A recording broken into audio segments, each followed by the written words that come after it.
أعوذ بالله من الشيطان الرجيم بسم الله الرحمن الرحيم السلام عليكم ورحمة الله وبركاته الحمد لله رب العالمين والصلاة والسلام على أشرف الأنبياء والمرسلين وعلى آله وصحبه أجمعين أشهد أن لا إله إلا الله وأشهد أن محمد رسول الله اللهم صل على محمد وعلى آل محمد فقال الله تعالى في القرآن الكريم أعوذ بالله من الشيطان الرجيم بسم الله الرحمن الرحيم ألم أحد إليكم يا بني آدم ألا تعبدوا الشيطان إنه لكم عدو مبين وأن يعبدوني هذا صراط مستقيم. Kaum muslimin, kaum muslimat, sidang jemaah yang dimuliakan oleh Allah Subhanahu wa taala, semoga kita senantiasa berusaha untuk mengamalkan Islam ini secara kafah, tentu dengan berpegang teguh kepada Al-Quran dan sunnah Nabi kita Nabi Muhammad sallallahu alaihi wasallam. Tinggal beberapa hari lagi dan beberapa malam lagi kita akan melaksanakan Siyamul Ramadan dan Qiyamul Ramadan pada tahun ini. Dan Ramadan tahun ini akan segera meninggalkan kita. Apakah kita akan bertemu dengan Ramadan tahun depan? Allahu a'lam bissawab. Semoga semakin ke ujung Ramadan ini semakin kita rasakan kemanisannya dan semakin kita tingkatkan ketaatan kita kepada Allah Subhanahu wa taala. Karena Ramadan semakin ke ujung nilainya semakin tinggi. Kaum muslimin, kaum muslimat, sidang jemaah yang dimuliakan Allah Subhanahu wa taala di mana saja berada. Pada sore hari ini kita beri judul kajian kita dengan jadilah budak Allah Subhanahu wa taala. Di dalam surat Yasin ayat 60 dan 61 Allah Subhanahu wa taala memesankan kepada kita bahwa kehidupan kita ini bisa menjadi budaknya syaitan dan bisa menjadi budaknya Allah Subhanahu wa taala. Apa kata Allah?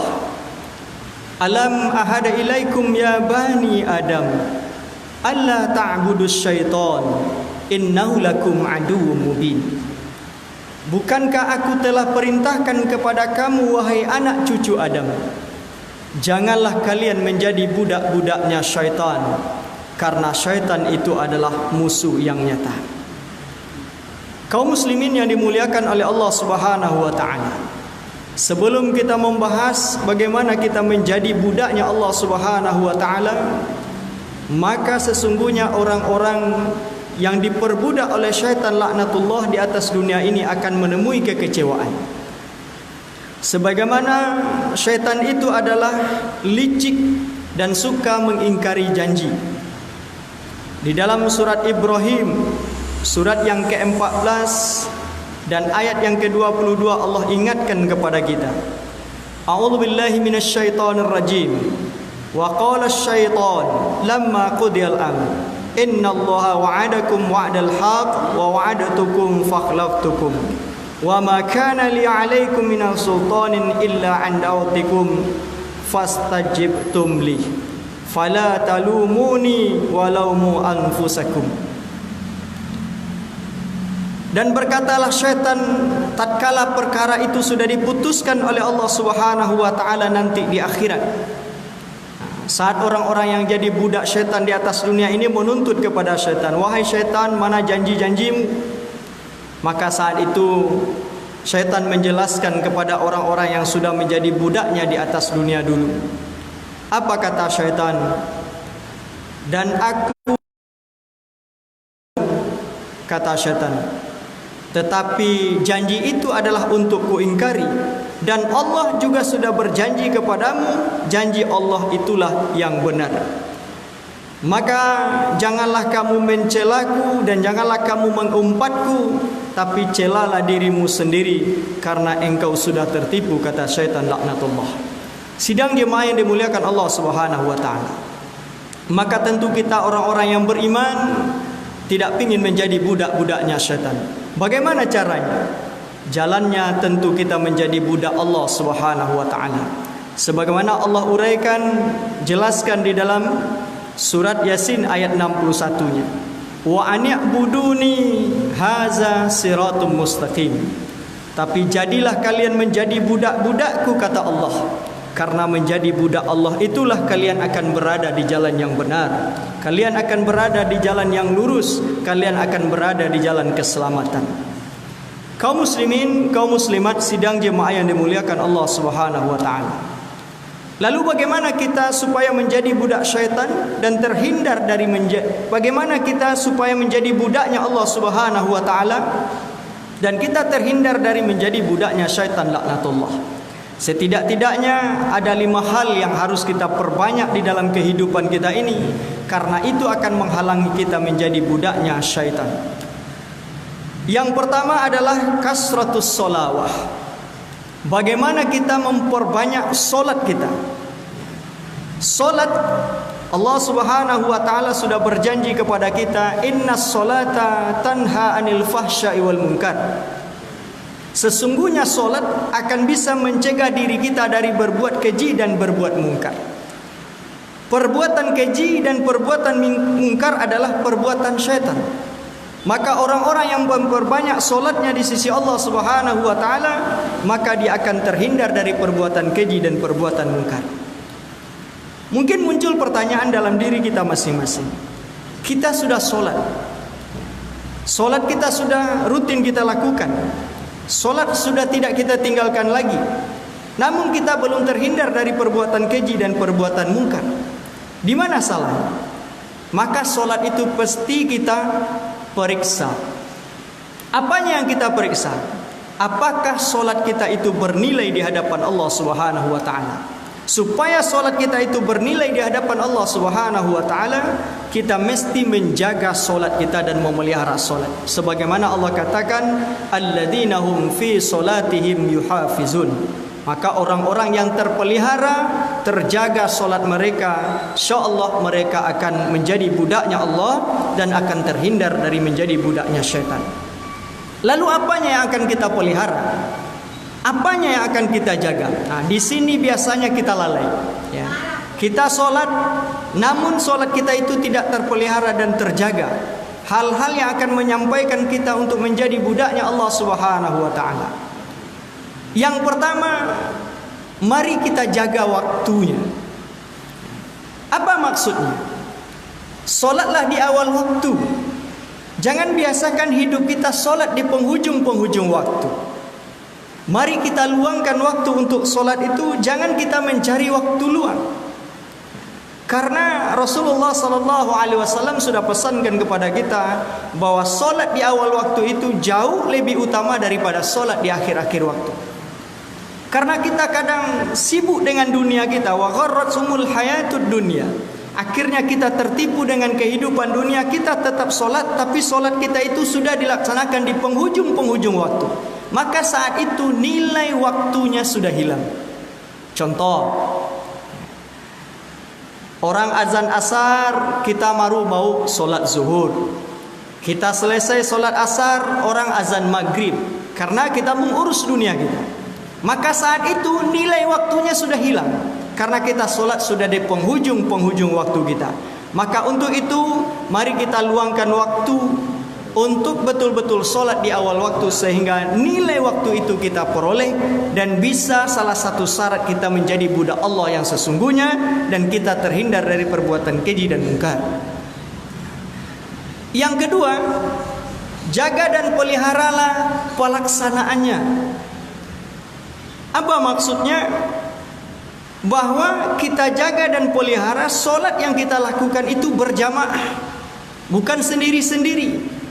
Karena kita tahu bahwa solat berjamaah nilainya 27 kali lipat dibanding dengan solat sendirian. Apalagi ini bulan Ramadan. Walaupun saat ini kita banyak yang mungkin solat di rumah, solat fardu termasuk solat sunnah tarawih dan witir, mari kita lakukan berjamaah. Karena nilainya jauh lebih tinggi daripada solat sendirian. Nah, coba kita bayangkan, kalau kita solat sendiri nilainya hanya 1. Itu pun kalau kita sempurna kita lakukan.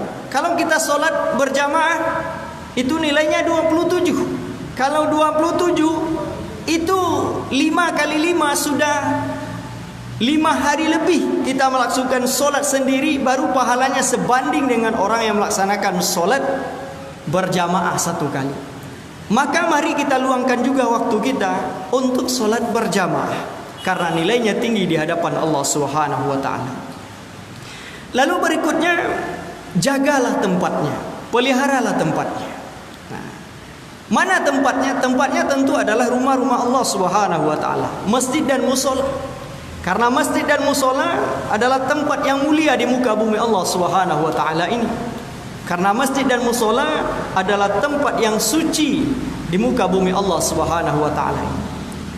Bahkan kaum muslimin sidang jemaah yang dimuliakan Allah Subhanahu wa taala, orang yang solat di masjid dan dilakukan berjamaah itu ada beberapa jaminan Allah Subhanahu wa taala lewat beberapa hadis Rasulnya. Apa di antaranya? Orang yang solat berjamaah di masjid, dia akan mendapatkan cahaya di hari kiamat, apalagi itu adalah solat subuh. Sebagaimana hadis dari Abu Daud dan At-Tirmizi dari Abu Buraidah al-Islami. Apa kata Rasulullah sallallahu alaihi wasallam? Basyar masyaina fi zulumi ilal masajid bin nurit tammah yaumal qiyamah.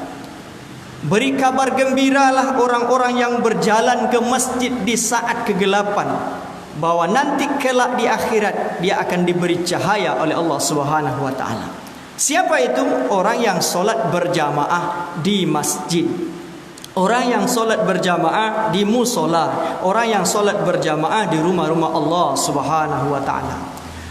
Lalu berikutnya kata Rasulullah sallallahu alaihi wasallam, orang yang solat berjamaah di masjid, apalagi itu adalah solat subuh, solat yang paling berat untuk dilaksanakan, maka dia akan terjaga dan dijamin dan dilindungi oleh Allah Subhanahu wa taala sampai dia tidur.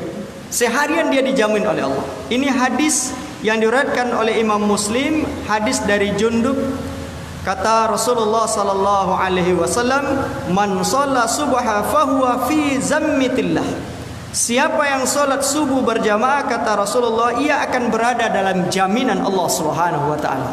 Dijamin kesehatannya, dijamin keselamatannya, dan dijamin rezekinya oleh Allah Subhanahu wa taala. Saat ini kita menghadapi wabah. Sesungguhnya jaminan kesehatan kita, jaminan dari Allah Subhanahu wa taala. Solat subuh berjamaah hari ini mungkin tidak bisa kita lakukan di masjid, di musola, ya, karena ada pembatasan. Tapi dengan kondisi seperti itu kita serahkan kepada Allah Subhanahu wa taala, kita solat subuh berjamaah dengan keluarga kita di rumah, maka Allah lewat hadis nabinya ini menjamin kehidupan kita, dijamin kesehatan kita, dijamin rezeki kita, dan dijamin keselamatan kita oleh Allah Subhanahu wa taala. Nah, inilah yang kita pelihara, yang kedua dari solat kita, peliharalah tempatnya. Lalu yang berikutnya adalah peliharalah pelaksanaannya. Pelaksanaannya sudah, tempatnya sudah. Lalu yang keempat, peliharalah tomakninahnya. Apa itu tomakninah? Ketenangan kita dalam melakukan solat berjamaah. Ketenangan kita dalam melakukan solat-solat sunnah yang mufarid, tidak tergesa-gesa, tidak terburu-buru. Karena tomakninah adalah rukun solat.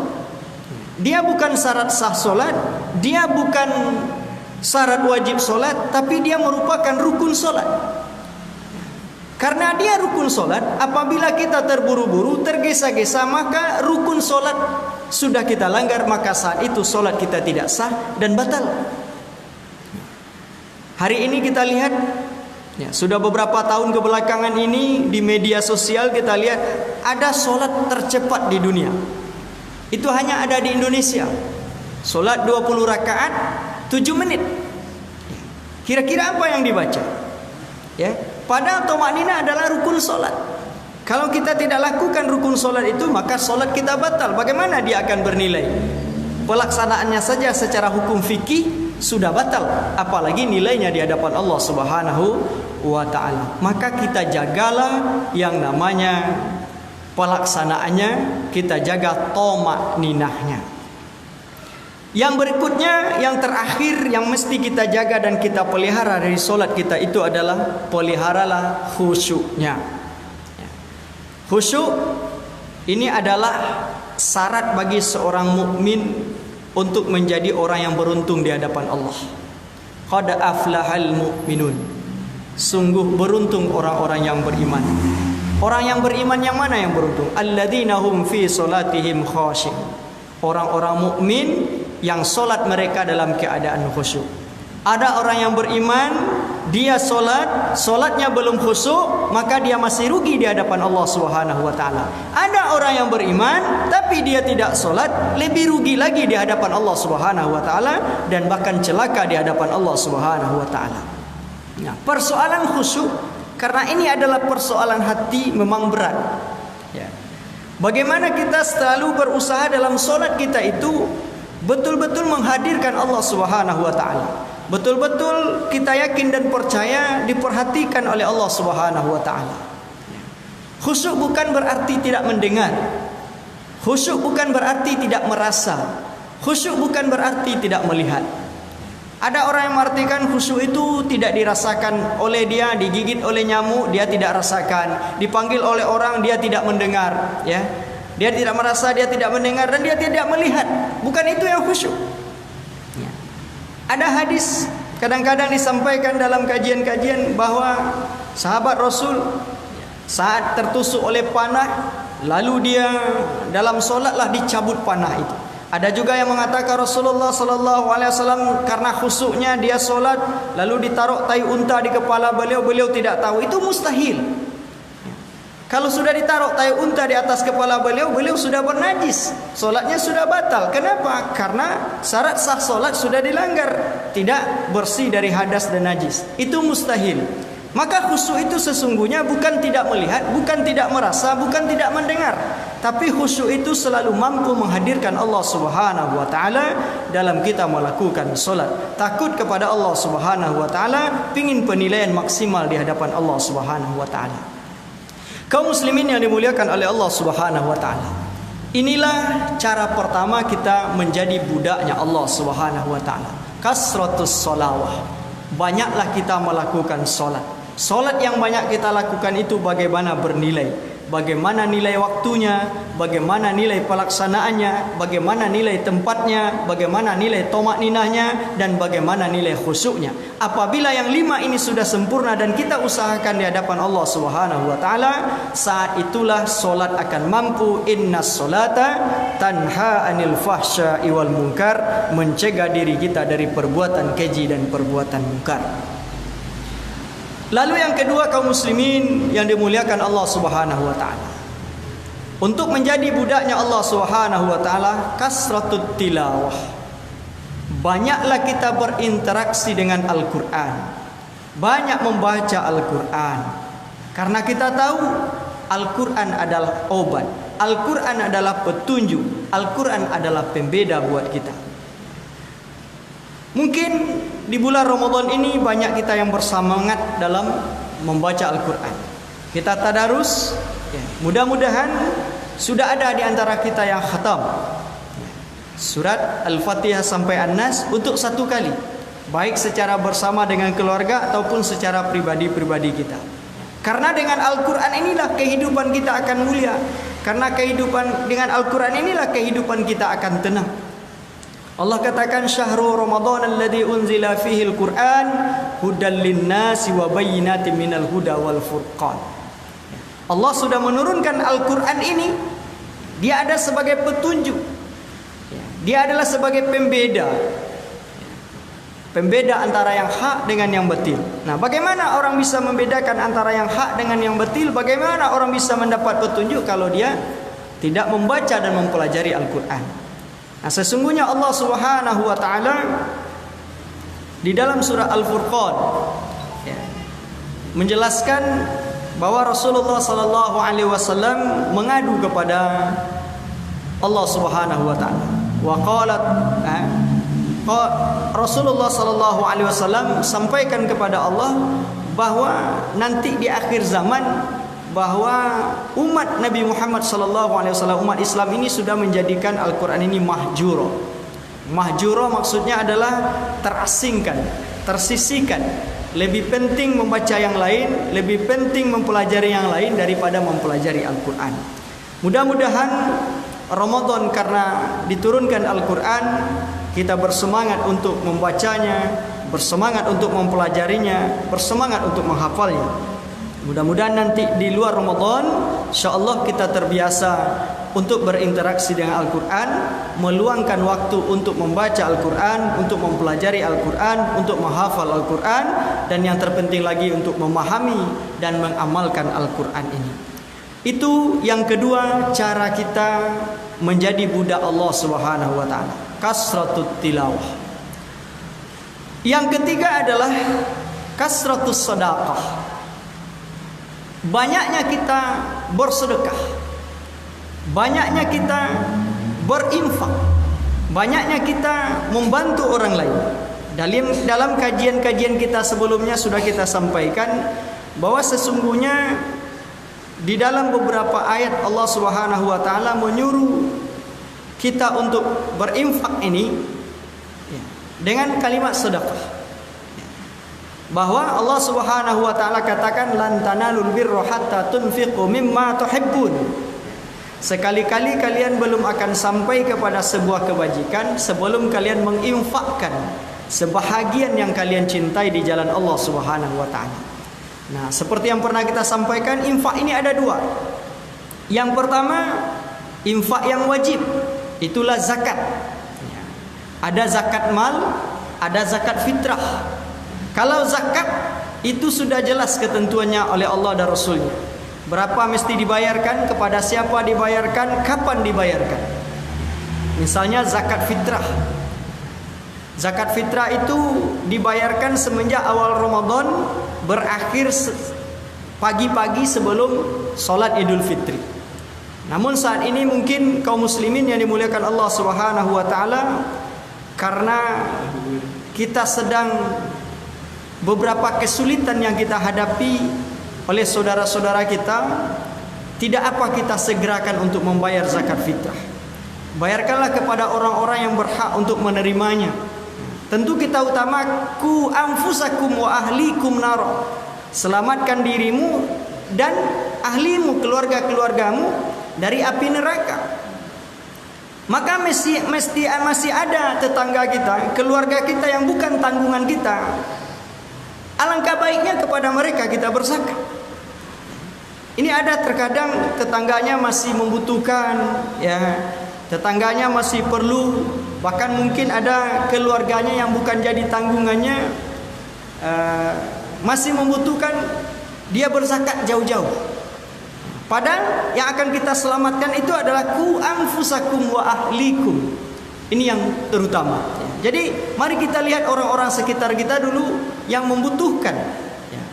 Nah, hari ini mungkin sudah bisa kita bayarkan zakat fitrah kita, ya, untuk membantu saudara-saudara kita yang membutuhkan, mungkin dengan kondisi ekonomi hari ini dan juga dengan kondisi wabah yang sedang kita hadapi. Kasratus sedekah, banyaknya kita bersedekah, banyaknya kita berinfak. Nah, saat kita sudah memberikan sesuatu di jalan Allah Subhanahu wa taala, Allah akan balas, Allah akan ganti, Allah akan bayar. Bahkan dalam kajian-kajian kita sebelumnya sudah kita sampaikan, kita memberikan sesuatu itu tidak akan sia-sia. Bahkan Allah katakan dia berhutang terhadap apa yang sudah kita berikan. Man dzalladzi yuqridullaha qardan hasana fayudha'ifahu lahu ad'afan katsira. Ya, siapa saja yang mampu memberikan sesuatu di jalan Allah Subhanahu wa taala, dia memberikannya dengan ikhlas, yang dia berikan itu baik, maka Allah berhutang kepadanya. Maka kalau Allah yang sudah berhutang, udah jelas sekali, fayudha'ifahu lahu ad'afan katsira. Allah akan bayar hutangnya itu dengan yang lebih banyak. Allah akan bayar hutangnya itu dengan yang lebih banyak. Itulah janji Allah, la tukhliful mi'ad. Allah tidak akan mungkiri janjinya. Tapi syaratnya kita memberikannya yang baik dan yang ikhlas. Mungkin ada orang memberikan sesuatu yang baik tapi keikhlasannya terganggu. Ada orang yang memberikan dengan ikhlas tapi bendanya kurang baik. Mana yang tinggi pahalanya? Saat dia hidup, dia tidak berikan, dia tahan-tahan hartanya. Tapi setelah dia meninggal, itu diberikan oleh anak dan ahli warisnya kepada orang yang membutuhkan. Tentu nilainya lebih tinggi saat dia masih hidup, menyalurkan sendiri hartanya itu di jalan Allah Subhanahu wa taala. Ya. Maka berikanlah apa yang sudah dititipkan oleh Allah Subhanahu wa taala kepada kita, amanah harta, ya. Berinfaklah, bersedekahlah, ya. Sesungguhnya berinfak yang kedua itu adalah bersedekah, ya. Ini hukumnya sunnah. Kalau yang wajib mungkin orangnya, waktunya, takarannya mungkin sudah ditentukan. Tapi kalau yang namanya sedekah itu tidak diperbolehkan. Masing-masing kita punya kesanggupan dan kemampuan sesuai dengan kesanggupan dan kemampuan kita masing-masing itu. Maka kita jangan menjadi orang-orang yang pelit, menjadi orang-orang yang kikir. Karena dengan bersedekah insya-Allah Allah akan membukakan dan memudahkan pintu rezeki kita. Itulah yang keempat, bagaimana kita menjadi budaknya Allah Subhanahu wa taala, kasratus shadaqah. Yang berikutnya kaum muslimin, kaum muslimat sidang jemaah yang dimuliakan Allah Subhanahu wa taala, kasratud di'ayah. Banyaknya kita berdoa kepada Allah Subhanahu wa taala. Banyaknya kita berharap kepada Allah Subhanahu wa taala. Banyaknya kita menyandarkan kehidupan kita ini kepada Allah Subhanahu wa taala. Dalam beberapa kajian yang pernah kita sampaikan, kenapa kita harus berdoa? Jawaban yang pertama adalah karena doa itu diperintahkan oleh Allah Subhanahu wa taala. Ud'uni astajib lakum. Berdoalah, bermohonlah kepadaku, kata Allah, pasti akan kukabulkan. Ini Allah yang berjanji, bukan manusia. Pasti akan kukabulkan, kata Allah. Nah, saat Allah sudah memerintahkan kita untuk berdoa, lalu kita tidak berdoa kepada Allah, berarti kita melanggar perintah Allah Subhanahu wa taala. Yang kedua, kenapa kita harus berdoa? Karena doa itu kebutuhan jiwa kita. Saat kebutuhan jiwa kita tidak kita penuhi, dia akan protes, dia akan gelisah. Apa buktinya bahwa doa ini kebutuhan jiwa? Saat Allah Subhanahu wa taala uji manusia ini dengan sebuah ketakutan. Diuji oleh Allah Subhanahu wa taala dengan kecemasan. Sebutlah itu musibah, sebutlah itu bencana, ya, sebutlah itu penyakit, sebutlah itu hari ini virus yang sedang berjangkit di muka bumi Allah. Nah, hampir seluruh manusia ini memohon kepada Allah Subhanahu wa taala, meminta kepada Allah Subhanahu wa taala. Walaupun manusia-manusia yang selama ini mungkin mendurhakai Allah Subhanahu wa taala, tidak mau mengerjakan perintah Allah Subhanahu wa taala, bermaksiat kepada Allah Subhanahu wa taala, tapi saat dia sudah diuji oleh Allah dengan ketakutan, dia minta kepada Allah. Contoh nyata lagi kaum muslimin, Fir'aun. Bagaimana Fir'aun itu kedurhakaannya kepada Allah? Dia bukan sekedar melarang orang untuk menyembah Allah, tapi dia nyuruh orang untuk menyembah dirinya. Dialah Tuhan. Tapi apa yang terjadi saat Fir'aun akan ditenggelamkan oleh Allah ke Lautan Merah? Apa kata Fir'aun? Ya Rabb, ya Rabb. Dia seru Allah, dia seru Tuhan. Nah, kalau orang Minang bilang latasasak padang karimbo, ingat kepada Allah Subhanahu wa taala. Tapi manusia-manusia yang sombong, manusia-manusia yang angkuh, saat dilepaskan oleh Allah Subhanahu wa taala dari musibah itu, dari bencana itu, dari ketakutan itu, dia akan kembali kepada pekerjaan-pekerjaan dosanya yang selama ini. Mari kita lihat nanti. Ini kan sekarang banyak yang berharap kepada Allah Subhanahu wa taala, berdoa, bermohon. Bahkan kita lihat orang-orang di luar sana mengakui bahwa ajaran Islam inilah yang akan bisa membebaskan dari virus corona ini. Tapi coba kita lihat saat ketakutan ini sudah diangkat oleh Allah Subhanahu wa taala nanti. Saat virus ini sudah tidak ada lagi nanti. Ya, kalau Allah mentakdirkan virus ini dicabut oleh Allah Subhanahu wa taala, hilang dari negeri ini. Coba kita lihat, mana orang-orang yang menyeru kepada Allah dulu, yang mengemis kepada Allah Subhanahu wa taala dulu, yang memohon kepada Allah Subhanahu wa taala dulu, apakah mereka akan tetap istiqamah untuk mentaati Allah Subhanahu wa taala? Sidang jemaah yang dimuliakan Allah Subhanahu wa taala. Jadi karena berdoa adalah kebutuhan jiwa. Yang ketiga, kenapa kita harus berdoa? Karena persoalan hidup kita yang sangat luar biasa ini tidak akan bisa kita selesaikan bersama manusia lain. Maka Allah Subhanahu wa taala katakan, fa inna ma'al usri yusra, inna ma'al usri yusra. Di balik kesulitan pasti ada kemudahan, setelah jalan mendaki pasti ada jalan menurun, setelah tangis pasti ada senyum. Jadi kehidupan kita ini sulit, ada persoalan rumit. Maka persoalan-persoalan itu hanya bisa diselesaikan secara utuh bagi sang penyelesai masalah. Itulah Allah Subhanahu wa taala. Maka dalam kajian-kajian kita sebelumnya juga kita sampaikan, hadirkanlah Allah dalam persoalan kita itu. Wa ila rabbika farghab. Ya. Sandarkanlah kepada Allah Subhanahu wa taala. Undanglah Allah Subhanahu wa taala dalam menghadapi masalah itu. Nah, terkadang manusia egois. Saat sudah tumbuh masalah seperti ini baru mengadu kepada Allah Subhanahu wa taala. Selama ini tidak mengadu. Nah, ada juga yang berpendapat kalau kita tidak beritahu Allah, kan Allah tahu dengan masalah kita. Memang tahu Allah Subhanahu wa taala dengan masalah kita, tapi saat kita tidak kita kasih tahu, maka etika kita, adab kita sebagai seorang hamba tidak jalan. Contoh orang pesta di kampung kita, ya, di komplek kita, di tempat kita tinggal, dekat dengan kita, kita tidak diundang, kita tidak diberitahu. Saya yakin dan percaya kita tidak akan hadir ke tempat pesta itu, walaupun kita tahu dia pesta, kecuali kemalangan. Tidak pun kita dikasih tahu, kita akan datang. Tapi kalau ini untuk sebuah kebahagiaan, orang pesta, orang kenduri, ya, ada mungkin akikah, lalu kita tidak dikasih tahu, kita tidak akan hadir. Kenapa Bapak tidak hadir? Saya tidak dikasih tahu. Bapak tahu tidak dia hari ini pesta? Tahu, tapi kenapa Bapak tidak hadir? Karena saya tidak dikasih tahu. Manusia lain tidak ngasih tahu kita, kita tidak mau tahu. Apalagi Allah Subhanahu wa taala. Saat kita merencanakan sesuatu, saat kita akan membuat sesuatu, saat kita akan membeli sesuatu, mestinya bagi seorang yang beriman, yang diberitahu pertama itu adalah Allah Subhanahu wa taala. Contoh kekeliruan kita selama ini mungkin dalam hidup.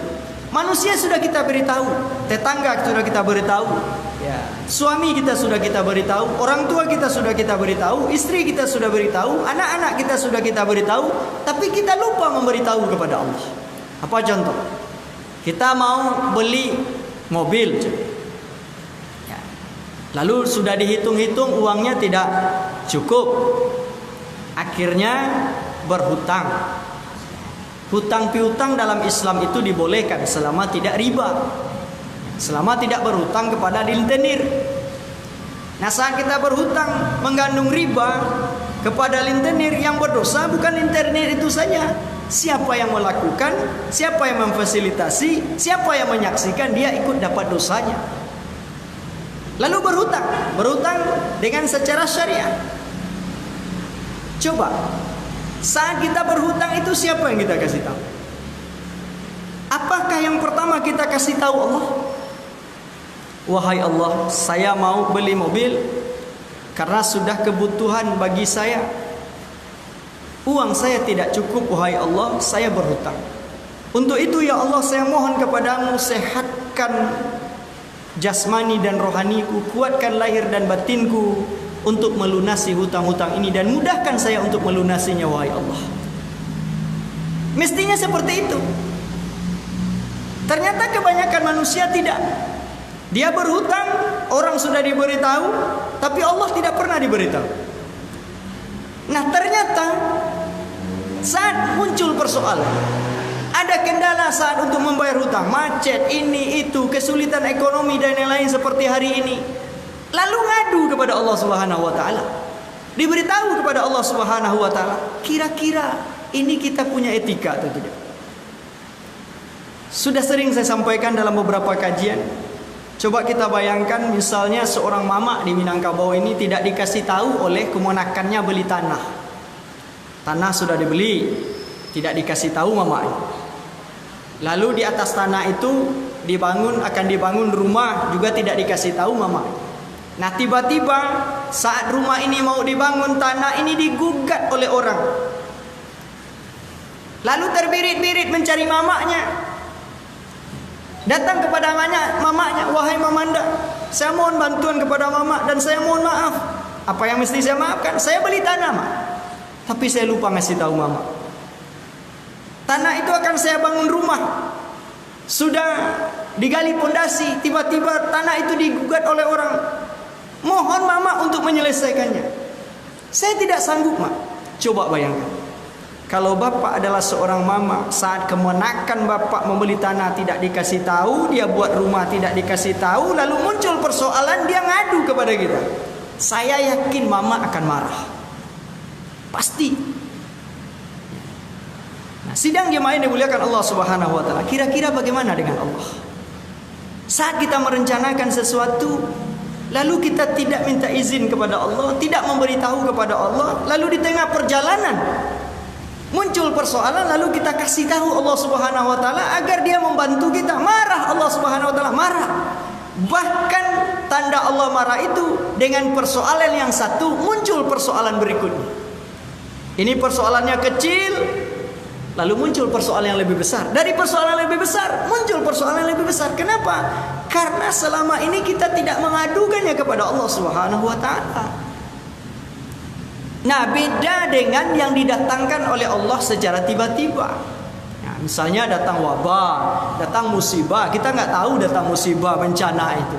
Lalu kita mohon kepada Allah Subhanahu wa taala. Itu memang kondisi kita tidak tahu. Tapi kalau kita yang merencanakan, mau beli mobil, mau rehab rumah, mau beli ini, mau beli itu, lalu kita tidak beritahu Allah Subhanahu wa taala, di tengah jalan ada persoalan lalu kita mengadu kepada Allah, itu yang Allah marah. Ya. Maka mestinya orang-orang yang beriman, orang-orang yang mau jadi budaknya Allah Subhanahu wa taala, apa yang direncanakan, apa yang mau diperbuat, apa yang mau dibeli, apa yang mau dilakukan, mesti yang pertama kali kita kasih tahu adalah Allah Subhanahu wa taala. Lewat apa? Lewat doa kita.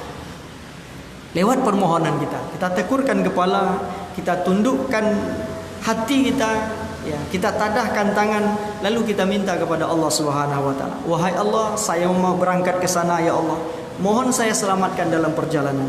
Wahai Allah, saya mau beli ini ya Allah. Uang saya tidak cukup ya Allah. Beri saya kemudahan untuk mencukupinya ya Allah, agar saya bisa memiliki dan menikmati. Ini Allah yang diberitahu. Nah, saat kita sudah beritahu Allah Subhanahu wa taala, nanti di tengah jalan kita menemui kendala dan masalah, lalu kita mengadu lagi kepada Allah Subhanahu wa taala. Karena kita pertama sudah melapor kepada Allah, Allah akan berikan jalan keluar. Nah, mudah-mudahan kaum muslimin, kaum muslimat sidang jemaah yang dimuliakan Allah Subhanahu wa taala, dengan 5 hal ini kita akan menjadi budaknya Allah Subhanahu wa taala dan kita tidak akan menjadi budaknya syaitan. Menjadi budak Allah Subhanahu wa taala akan berada di jalan yang benar, menjadi budaknya syaitan akan selalu kecewa. Bagaimana kita menjadi budaknya Allah? Kasratus salawah, kasratu tilawah, kasratu sadaqah, kasratu di'ayah, kasratu 4 ya. Bagaimana kita menjadi budaknya Allah Subhanahu wa taala. Mudah-mudahan bermanfaat kajian kita sore ini dan kita betul-betul akan menjadi budaknya Allah dan terhindar dari menjadi budaknya syaitan laknatullah. Billahi fi sabilil haq fastabiqul khairat. Alhamdulillahirabbil alamin. Assalamualaikum warahmatullahi wabarakatuh.